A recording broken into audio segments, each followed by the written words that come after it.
sa ating paninipihan. Mga bata, ito na po yung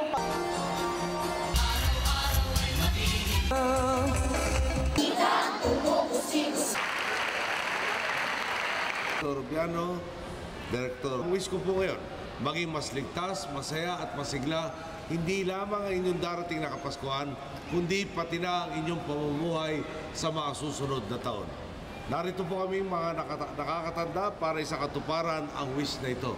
Gumagawa kami ng mga paraan para bigyan kayo ng pagkakataon na maranasan din ang pinagdaanan ng karaniwang mga bata. Pag-aaral sa eskwela, pakikipaglaro sa mga kaibigan, at pag-aaruga ng mga maituturing ninyong pamilya. Sa pangunguna po ng ating Ninang Dinky, sinisikap po nating ilayo kayo sa peligrong hatid ng paglaboy sa lansangan, sa masamang epekto ng polusyon sa kalusugan at ang pang-aabuso ng mga sindikato sa inyong kabataan. Nagtatrabaho kami para itaguyod ang inyong magandang kinabukasan. Ano naman ang inaasahan naman namin sa inyo? Simple lang, ang maging responsableng kabataan, maging matinong Pilipino. Pakisunod po ang ating mga batas.